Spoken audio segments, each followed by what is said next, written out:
Isang pelikulang puno ng aksyon, katatawanan, at emosyon na tatagos sa puso, tatlong lihim na spy mula sa North Korea ang may kakaibang misyon sa isang simpleng baryo sa South Korea. Pero sa halip na maging seryoso, ang mga misyon nila ay puno ng nakakatuwang tagpo. Isang village idiot, isang rockstar na hindi sumisikat, at isang ordinaryong estudyante, pero sa likod ng kanilang katauhan, mga bihasang mandirigma ang naghihintay sa tawag ng tungkulin. Paano nila maipaglalaban ang kanilang layunin habang nahuhulog na sila sa buhay ng mga taong nakapaligid sa kanila? Samahan sina Kim Soo-hyun, Park Ki-won, at Lee Hyun-woo sa isang kwento ng pagkakaibigan, sakripisyo, at pagsunod sa puso. Huwag palampasin ang pelikulang ito. Sa simula ng movie, isa sa mga North Korean officers na si Ryu Hwan ay binrief ng isang colonel na may peklat sa mukha. Sobrang diniin ng colonel kung gaano kahalaga ang mission, sinasabi na kahit ang buhay mismo ay wala kumpara sa task na kailangan nilang gawin. Parang sinasabi na rin niyang papunta na sa kamatayan si Ryu Hwan. Sabi pa niya na kung magkikita man sila ulit, malamang magkabilang panig na sila, at isa lang sa kanila ang mabubuhay. After 2 years sa South Korea, si Ryu Hwan ay namumuhay ng simple. Ayon sa utos ng opisyal, kailangan niyang mag-blend in sa South Korean society at magpanggap na isang lokal na parang tanga. Madalas siyang inaasar ng mga bata sa lugar, binabato at tinatrato siyang parang walang kwenta. Isang praktikal at matipid na babae ang kumupkup sa kanya. Parang inaang trato sa kanya, kaya ang tawag sa kanya ng mga tao sa paligid ay Donggu. Kahit na sobrang galing ni Ryu Hwan sa combat tactics, fluent sa maraming languages, at sanay sa iba't ibang klase ng weapons, kailangan niyang magpanggap na tanga. Ginagawa niya ang mission ng buong disiplina. Tuwing umaga, iniirita niya ang ilong niya para magmukhang may sipon. Kailangan niyang gawin ito upang magmukha siyang tanga lalo, at hindi paghinalaan. Kunwari nadadapa siya sa hagdan para magmukhang awkward. Nagtratrabaho siya sa kiosk ng babae, pero palaging ninanakawan siya ng mga bata ng soy sausages kasi akala nila hindi siya aware. Pero tandang-tanda ni Donggu lahat ng snacks na nananakaw. May isa namang babae na parang Lady of the Night, na madalas bumisita sa tindahan. Kapag nandyan siya, nahihirapan si Donggu na huwag ma-distract lalo na kapag revealing ang neckline niya. Sa isip niya, kalma lang, huwag titigan. Parang pagkain lang yan para sa mga bata. Yung sweldo niya, iniipon niya sa isang chupa chops na lata. Masaya siya kasi nakaipon na siya ng 200,000 won, at iniisip niyang kapag bumalik siya sa North Korea, magiging milyonaryo na siya at makakabili ng apartment. Para lang sa context, ang 200,000 won ay katumbas ng 8,100 pesos. Sa lugar nila, kilala si Donggu bilang harmless at parang tanga lang. Pero sa totoo lang, na-observe niya ang lahat ng ugali ng mga tao sa paligid niya. Gusto niya si Yuran, isang girl na friendly sa kanya at parang may konting gusto rin sa kanya. Pero yung kapatid ni Yuran na high school student, niloloko siya para siguraduhin walang chance na magkagusto si Donggu sa ate niya. Meron namang isang tao sa lugar nila na alam kung sino talaga si Donggu. Isa siyang delivery guy na secretly North Korean agent din. Ang problema, sobrang tagal na niya sa South Korea na parang nakakalimutan na niya ang mission niya. Pero pinaalala ni Donggu sa kanya ang duty niya sa bayan nila. Sinabihan ni Donggu ito na, "Sir, bawal kang mag-isip ng ganyan. Para ito sa kapakanan ng bansa natin." Nagulantang ang lalaki at itinigil ang pagbibiro nito. Para mapagtibay ang pagpapanggap niya, isang gabi, nagdesisyon si Donggu na gawin ang public defecation mission. Sa harap ng mga dumadaan, nagkunwari siyang dumudumi sa kalsada, parang aso. Pero hindi niya inaasahan na isa sa mga dumadaan ay si Yuran, yung girl na gusto niya. Sobrang nahiya siya. Kinabukasan, hindi na siya kinakausap ni Yuran at tinawag pa siyang dirty pervert. Ang kapatid ni Yuran, sinabihan siyang, "Sinabi ko na sayo, huwag mong tignan ang ate ko." Humiga lang si Donggu at hindi na lumaban habang palihim siyang broken-hearted. Tapos, yung anak ng babaeng kumupkup kay Donggu, si Jo Do-sok, tinutulungan siya kung paano lumaban para hindi siya inaabuso ng iba. Sinuntok niya ito ng straight sa mukha, tapos sa sikmura naman, at panghuli ay isang napakalakas na uppercut kaya lumipad si Jo Do-sok sa himpapawid. Pero lahat ng ito ay nasa imagination lang niya. Sa totoong buhay, patuloy lang siyang nagpapanggap na tanga. One day, binigyan siya ng delivery guy ng picture ng nanay niya na hindi niya nakita for 11 years. Ang nanay niya ang nagiging inspirasyon niya na hindi makalimutan kung saan siya nanggaling. Lagi rin siyang sumusulat ng letters para sa nanay niya, hoping na maibigay niya ito someday. Habang nagde-deliver ng groceries kasama si Jo Do-sok, napansin ni Donggu ang mga signs na may intruder sa lugar nila. Duda siya kung spy ito na kaaway o kakampi. Kinagabihan, isang lalaki na mukhang K-pop idol, may orange hair, ang lumapit kay Donggu. Nag-sparring sila, at nalaman niya na dati niyang kasama ito sa North Korea. Banibiro siya ng lalaki na may orange na buhok na hindi pa rin talaga nawawala ang bagsik ni Dong-gu. Kahit pa noong nasa North Korea pa lang sila, magkadikit na ang kompetisyon nila, at pareho silang commander ng mga sarili nilang squad. Sinabi ng lalaki na orange ang buhok na pinadala siya para bantayan si Dong-gu at tiyakin na loyal pa rin siya sa North Korea. Pero hindi naniniwala si Dong-gu, kaya minanmanan niya ito. Later, nakita niyang nag-audition ito para sa local rock band, pero mukhang pang grade 1 lang ang guitar skills niya. Kung ikukumpara sa ibang contestants, masasabi nating mukhang hindi siya presentable at wala talagang talento sa music. Naisip niya, grabe, hindi ko in-expect na ang mga tao dito sa South Korea ay sobrang galing kumanta at tumugtog. Pagkatapos ng audition, kinausap siya ng orange-haired na agent at inamin na ang mission niya ay makibagay sa mga tao at magkunwaring isang rockstar.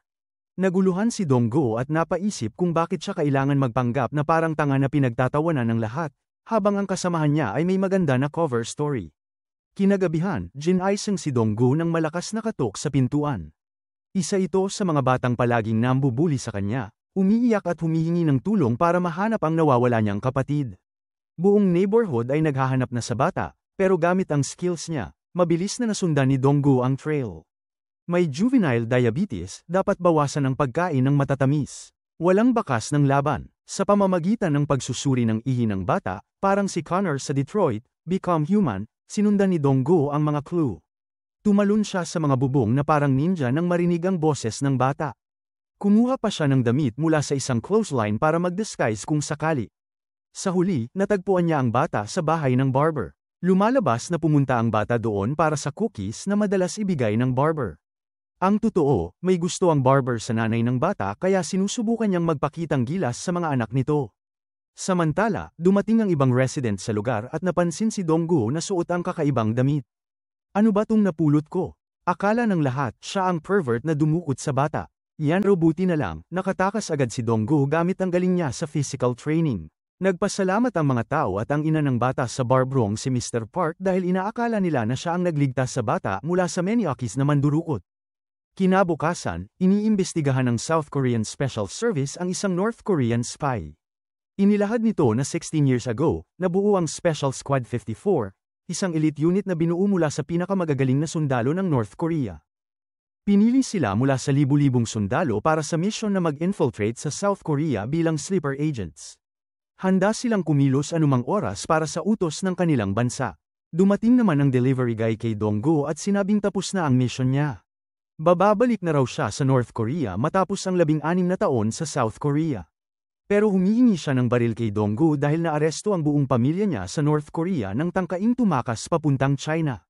Plano niyang pumatay ng ilang South Korean officials at magpakamatay, umaasang may pag-asa pang iligtas ang pamilya niya. Sinabi ni Dong-gu, "Comrade, huwag kang gumawa ng kahit anong kalokohan." Utos ito mula sa lieutenant. Ang tamang paraan para iligtas ang pamilya mo ay magpakalma at manatiling tapat sa bayan natin. Subukang mabuhay at makabalik sa North Korea. Yan lang ang paraan para makita ulit ang pamilya mo, kahit sa kulungan pa yun mangyari. Binigyan niya ng baril ang delivery guy, pero walang bala ito. Pagkatapos, pinaalis niya ito, sinabihang, "Stay loyal to the Republic hanggang sa huling sandali ng buhay mo." Samantala, may isang spy na pumatay sa traidor na North Korea na nagbigay ng impormasyon tungkol sa Squad 54 sa South Korean intelligence. Dahil dito, nagdesisyon ng South Korean authorities na bumuo ng isang special unit para labanan ng Squad 54. Kinagabihan, sumulat ulit si Dong-gu ng sulat para sa nanay niya. Inamin na baka hindi na siya makabalik sa North Korea ng buhay. Idinagdag niya ang sulat sa file ng iba pang hindi pa naipapadala. Biglang tinutukan ng baril si Dong-gu ng isang estranghero. "Alam mo ba kung sino ang tinututukan mo?" tanong niya. Tinanong niya ang unit ng lalaki, pero nanatiling tahimik ang estranghero. Lumabas na ito rin ang pumatay sa traidor na spy ilang oras ang nakalipas. Sinabi ng estranghero na nandito siya para subukan ang loyalty ni Dong-gu sa North Korea, tapos tumakas. Sinubukan siyang habulin ni Dong-gu, at nagkaroon ng habulan sa mga bubong ng mabababang building. Pero sa huli, nakatakas ang misteryosong lalaki. Napansin ng Lady of the Night si Dong-gu sa bubong at niyaya siyang magsaya. Tinulungan ni Dong-gu ang lasing na babae sa isang carousel, tapos, habang may luha sa mata, ikinukwento niya ang mahirap niyang buhay. Ang tunay kong pangalan ay Hachunan. At inamin niya na sa edad na 18, nagkaanak siya na iniwan ng kanyang mga magulang at ipinag-adopt sa Amerika. Miss na miss niya ang anak. Dinala ni Donggo ang lasing na babae pauwi, tapos sinabi kayong rockstar wannabe ang tungkol sa pagkikita niya sa misteryosong estranghero. Pero hindi ito gaanong nag-alala. On the way home, napansin ni Donggo na sinusundan siya ng parehong estranghero. Para matalo ang tagasunod, nahuli ni Donggo ang lalaki nang hindi ito inaasahan. Ang estranghero pala ay isang dating kasamahan ni Donggo sa North Korean Army. Sumali siya sa squad bilang maliit na bata at laging humahanga sa kanyang commander. Ang pangalan niya ay Hejin. Pero, ang mga pagtatangkang makipag-usap sa kanya ay hindi naging matagumpay. Tumakas muli ang binata mula kay Donggo. Ang lahat ng mga hindi inaasahang pagkikita ay naguluhan si Donggo kasi sa unang pagkakataon sa maraming taon, nakakakilala siya ng dalawa pang North Korean intelligence officers. Kinaumagahan, nagkita muli sina Donggo at Hejin. Ang binata ay nasa South Korea undercover bilang isang high school student. Ang kanyang misyon ay makipagkaibigan kay Yuron para pigilan siyang titigan ang kanyang kapatid at makibagay sa mga estudyante sa South Korea. Sa gabi, habang inaambush si Hejin, muling sinubukan ni Donggo malaman ang tungkol sa kanya. Sabi niya kailangan niyang palitan si So Sang-gu, ang matabang tao na delivery man. Nakita nila ang lantaran na pambabastos ng isang lalaki sa babaeng gusto ni Donggo. Wala itong respeto at walang senyales na nagpapahiwatig ng isang malapit na koneksyon. Hinihiling ni Donggo kay Hejin na makialam, pero tumanggi siya at pinapuna lamang ang kapitan dahil sa pagiging malapit sa isang lokal na residente. Pumunta ka at tulungan siya. Nagtatanong si Hejin kung bakit niya kailangang tulungan ang isang South Korean na babae. Nag-aalala ka ba para sa kanya? Pagkatapos ay sinabi ni Donggo na hindi para sa kanya. Siya ay kapatid ng kaibigan mo sa school, kailangan mong makuha ang tiwala ng pamilya niya. Dinakip nila ang lalaki at binihisan siya ng mga damit na sinusuot ni Donggo noong siya ay napagkamalang maniakis na kidnapper habang hinahanap ang nawawalang bata. Binblackmail nila ang lalaki, na nagbabanta na ikakalat ang mga video online kung magpapatuloy siyang guluhin si Yuran. Kinaumagahan, ang tatlong secret agents ay nag-enjoy ng masayang oras sa rooftop ng tindahan kung saan nagtatrabaho si Donggo. Bigla nilang napansin ang isang labanan sa pagitan ng babaeng kumuha sa kanya at ng mga lokal na gangster. Pinagbabantaan nila ang babae na kung bibili pa siya sa ibang supplier, magkakaroon sila ng malaking problema ang kanyang tindahan. Hindi matiis ni Donggo na manatili at sumali siya sa laban nang hindi binabago ang kanyang katawa-tawang imahe. Inilihis niya ang agresyon sa kanyang sarili. Pagkatapos itinulak ng gangster ang babae, pero nagawa ni Donggo na pag-aanin ang kanyang pagbagsak. Handa na siyang lumaban, pero pinigilan siya ng babae na makialam sa gulo. Binulungan siya na huwag siyang manakit ng kapwa. Ang mga salitang ito ay nagpagulo sa kanya. Napagtanto niya na maaaring naiintindihan ng babae na siya ay nagkukunwari lang na tanga. Sa gabi, bumalik ang kanyang anak mula sa trabaho at nagtangkang hanapin ang mga siga. Siya ay isang police intern, kaya siya ay determinado. Pumunta si Donggo kay Hejin sa gas station kung saan siya nagtatrabaho bilang attendant at humingi ng tulong para mapalaya ang kanyang tinawag na stepbrother. Nakuha ng mga siga ang lalaki nang siya ay sinubukan komprontahin sila. Madaling humarap ang schoolboy sa mga siga. Pagkatapos ng lahat ng ito, nilapitan ni Donggo ang kanyang stepbrother, na laging nasa kanyang katawa-tawang itsura, at sinabi ng kapatid na kailangan mong maging malakas para alagaan ang pamilya. Huwag kang mag-alala, aalagaan ko ang pamilya ko hanggang sa huli. Maaari kang umasa sa akin. Naiintindihan mo? Kinabukasan, sa isang barbecue kasama ang mga kapitbahay at mga malalapit na kaibigan, napagtanto ni Donggo na sa ganitong kapaligiran siya ay nagbabago at natatakot siyang baka masyadong ma-attach sa lugar na ito. Samantala, sa North Korea, ang colonel na may peklat sa mukha ay bumisita sa ministro. Sinabi ng ministro na balak nilang pagbutihin ang relasyon sa South Korea at ang presensya ng mga spies mula sa Squad 54 sa South Korea ay maaaring magpasama sa pakikipagkasunduan ng dalawang bansa. Sa makatuwid, iniutos ng ministro sa colonel na ibalik ang lahat ng mga spies sa bansa, pagkatapos ay i-disband ang squad at ideklara silang mga taksil sa bayan, pagkatapos ng lahat ng mga spies ay papatayin at lahat ng dokumentasyon tungkol sa kanila ay wawasakin. Pero hiniling ng colonel sa ministro na bigyan ng pagkakataon ng mga spies na mamatay bilang mga bayani, hindi bilang mga taksil. Ipinangako niyang ibibigay ang order na mag-self-destruct sa South Korea. Sigurado ka ba dyan? Tanong ng ministro. Papatayin ko silang lahat mismo sakaling may kontrobersya, sagot ng colonel. Si Donggo ay nag-enjoy sa kanyang malayang buhay sa South Korea, pero natapos ito nang makatanggap siya ng mensahe sa kanyang pager na may order na mag-self-destruct. Pagkatapos nito, isang wave ng mga nakakatakot na kaso ng mga tao na gumagawa ng hindi maisip ay naganap sa South Korea. Lumapit si Hejin kay Donggo. Ang bata ay naguguluhan din. Balak niyang patayin si Donggo kasi naiintindihan niyang hindi niya sinunod ang order dahil buhay pa siya. Sinabihan si Hejin na huwag maging tanga at alisin ang baril. Tulad lang kami ng mga daan-daang iyon na nagpakamatay. Walang mag-aalala kung kami ay mawala. Sa huli, sumiklab ang pagtatalo sa pagitan ng tatlong spies. Handa na si Donggo na gawin ang hindi maisip at sundin ang order, pero nais niyang malaman kung ang Republika ay mag-aalaga ng kanyang ina. Bago isagawa ang tungkulin, nais niyang kumonsulta sa kanyang instructor. Samantala, nalilito ang mga agents ng intelligence ng South Korea sa dami ng mga patay na katawan magdamag. Gayunpaman, ang head ng special unit ay hindi gaanong nababahala. Ayon dito, 3 na lang ang natitira. Bata pa sila, sundin lang ang order. Iniutos ng pamunuan sa kanya na huwag makialam at hayaang tapusin ng kalaban ng mga spies ang tungkulin nila, pero hindi niya kayaang hayaan ito at balak niyang iligtas ang mga natitirang tao. Ang chief ng South Korean Special Unit natagpuan si Donggo at pinilit siyang tanggihan ang order.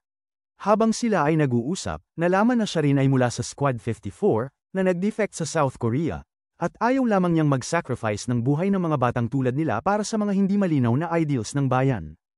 Inatake ni Hejin ng officer at hinabol siya pero ang South Korean Special Forces ay nahuli siya.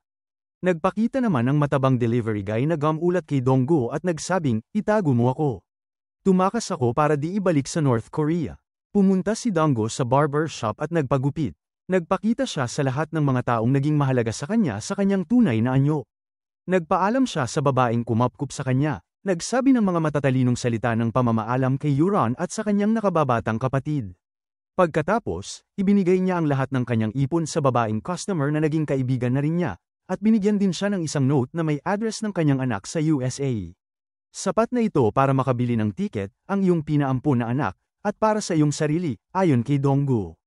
Pagkatapos, pinatumba niya ang opisyal ng special unit at ginamit ang kanyang mikropono para makipag-ugnayan sa chief.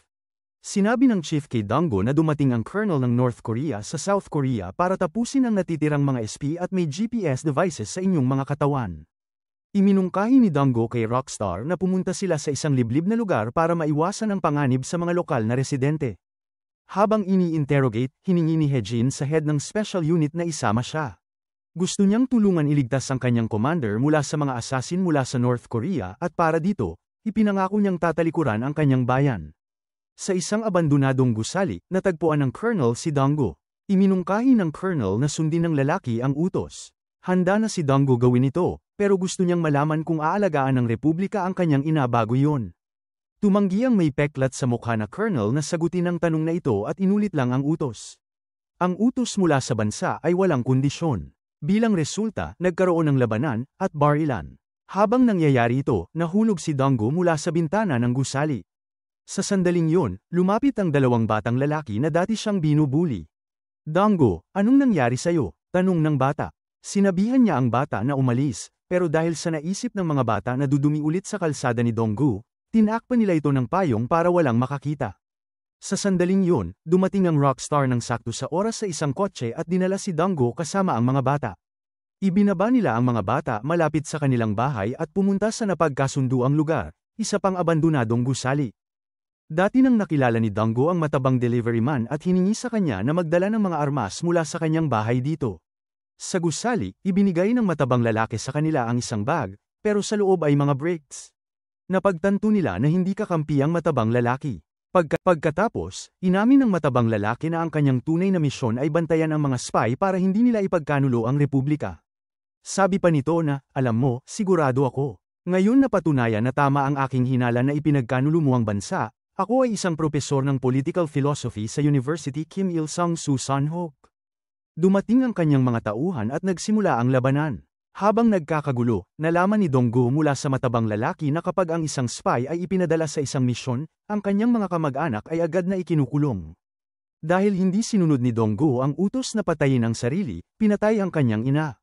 Sa sandaling yun, dumating ang colonel kasama ang kanyang assistant sa lugar. Dumating din ang South Korean Special Forces.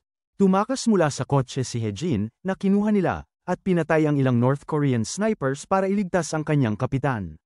Lahat ng snipers ay napatay. Pumunta siya agad para iligtas ang kanyang kapitan.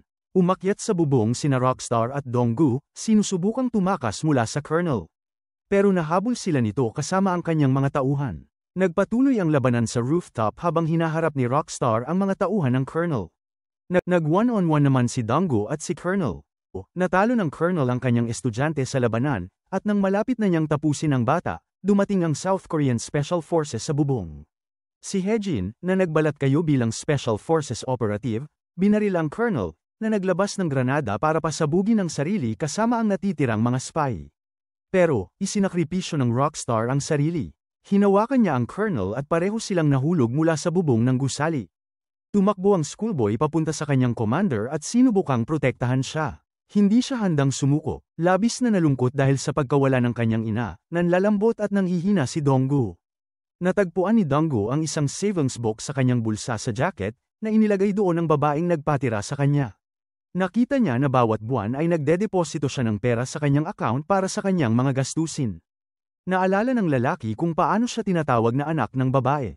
Sa kawalan ng pag-asa, sumigaw siya na gusto niyang bumalik sa kanyang bagong pamilya at mga mahal sa buhay kung saan siya nanirahan sa nakalipas na ilang taon. Pero sa takot, binaril ni Hejin ang head ng special unit at nagkaroon ng barilan. Si Donggu, na niyakap ang kanyang protege, ay sinalo ang isang ulan ng mga bala na tumama sa kanila. Nahulog sila mula sa bubong ng gusali at lumagapak sa lupa ang kanilang mga walang buhay na katawan. Maririnig natin ang kanilang pag-uusap noon tungkol sa kung sino ang gusto nilang maging sila sa susunod na buhay. Sabi ni Donggu na gusto niya maging isang ordinaryong tao na nakatira sa isang mapayapang bansa. Sabi naman ni Hejin na sana ay makalipat ako sa katabing bahay sa iyong ordinaryong pamilya. Pagkatapos si Rockstar naman ay gustong maging kagaya ng maganda na babae at kapitbahay ng dalawa. Medyo weird, pero itong movie na to ay based sa totoong buhay. Noong 1999, nagkaroon ng engkwentro sa dagat sa North Korea at South Korea border na tinatawag na Second Battle of Yunpyong. Bilang parte ng peace settlement, may isang demandang South Korea. Gusto nila ng listahan ng mga pangalan ng 30 North Korean spies sa South Korea. Dito nagtatapos ang pelikulang pinamagatang Secretly, Greatly. Maraming salamat po sa patuloy na pagsubaybay sa Nilagang Mani. Hanggang sa muli. Kung nagustuhan mo ang aral sa istorya na to, huwag kalimutang mag-subscribe sa channel at pindutin ang notification bell para lagi kayong updated sa mga susunod nating uploads.